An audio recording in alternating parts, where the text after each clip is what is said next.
effect until 2 a.m. Central Standard Time Sunday, and now includes the following: Winthrop Harbor to Wilmette Harbor, Illinois. Remember, a severe thunderstorm watch means the conditions are favorable for the development of severe weather, including large hail and damaging winds in close to the watch area.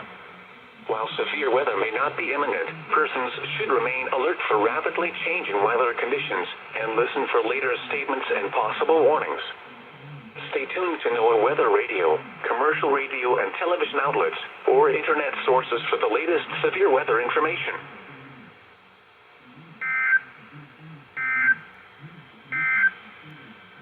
Now for the official